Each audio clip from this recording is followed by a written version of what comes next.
Okay, so I'm just going to put a quick video up just to let you know of the subjects that I will be touching upon in the future. One of them is the justice system, that there is no justice within the justice system, and everything that comes with it. So, trials and the amount of exonerations being made, falsified evidence and factual evidence within the courtroom, judges, jurors. District attorneys, defense attorneys, the client in question, all these different things within the system that actually aren't working. So things like a man will get 50 years for committing a robbery crime. Yet, I'll give you an example of a female that brutally hit her husband over the head, rather, with some object, which obviously killed him. And then afterwards, she dismembered him. So she cut off his arms, legs, and head from his torso.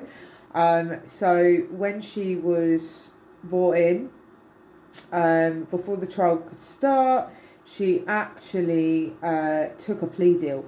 So the trial didn't take place because she took the plea deal. And the plea deal was a sentence of 15 years. So if you put that next to a robbery, so 15 years for murder and dismemberment, and 50 years for a robbery. That makes no sense, really. There's no logic behind it. There's no rationality at all. So there are a lot of things that are happening that should not be happening. And we're going to be discussing, innocent people that are being sentenced to death row or to life, and how they get there. And how easy it is for everybody to make a judgment. And really, what we should be doing is not judging, but actually confirming the non-biased evidence. The whole point of a case is for there to be factual, correct information, which then you take and you use to make a decision, and so on. And even with the jurors, I don't think that's a fair shot there anyway, when you're bringing in 12 commoners that really have, really it's just about their opinions. For fuck's sake, O.J. Simpson got away with murder, and then he was arrested however many years later for robbery for 30 years. So you tell me. So we'll be discussing that. We'll be discussing also, kind of leading on from that, will be the different types of serial killers, and the profiles that they carry. Whether they're serial killers, serial rapists, paedophiles, sociopaths, because again, it's actually quite interesting to get inside the mind of a killer or someone along those lines, because what others don't realise either is that people don't just do things. A serial rapist doesn't just wake up one day and say, this is what I'm going to do. It doesn't happen like that. There are many different reasons why people do things. There's always a reason behind it. There's never just it doesn't work like that. Unfortunately, I wish it did work like that. It might make life a little bit easier, but no. There's always a reason why. And I'm not saying that necessarily it's justified either. I'm just telling you that, sometimes it's good to hear more of the information rather than just make that quick assumption based upon your own judgment. So that will be coming up too.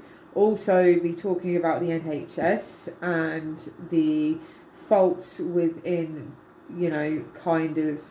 how patients have been treated and certain illnesses. And I want to talk about this because this is something that I have also experienced myself, and I'm still going through it.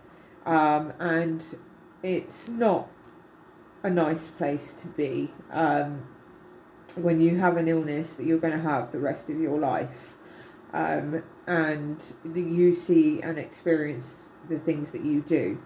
But I also want to then later on talk about very big corporations, as there again are a lot of issues with policies within corporations. Certain individuals won't get the job because the individual that has, interviewed them is biased. So if they're partially disabled but they're quite capable of doing the job, that shouldn't be a reason for them not to get the job. Because again, we're just making life harder for everybody. And it's unjust, it's unnecessary, and life could be made so much easier. So one of my kind of things is to never judge a book by its cover, because pure and simply you don't know what's in that book, and generally speaking, our brain in the first 3 to 5 seconds makes a judgment call automatically on whether we like someone or we don't. But that is then up to you to find out why, if actually your first instinct was correct or not. We have instincts for a reason, but actually let's just not make it that quick and that judgmental. Things could be made so much easier, that we could have more peace on this planet if we work together. But unfortunately, there's a lot of selfish individuals, and the only reason the rich stay rich is because we are the ones that keep them there. So without the in-betweeners, I'll call us, without us, they wouldn't exist. It's that simple. So there's going to be a lot of things that's going to come from me in the future, and hopefully this will help some of you out. The reason why I'm doing these videos and talking about these subjects is simply because I want to help people, not because I want to be famous. I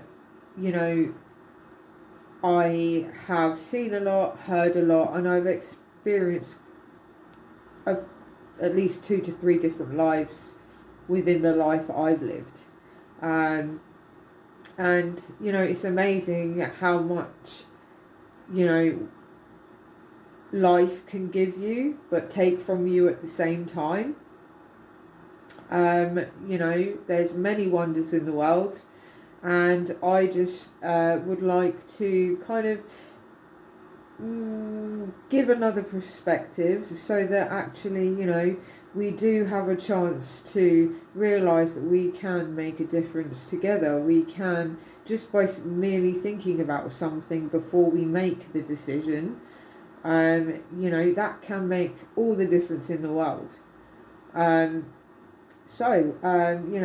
open mind, you're going to experience a lot more in life, and you will understand a lot more things in life.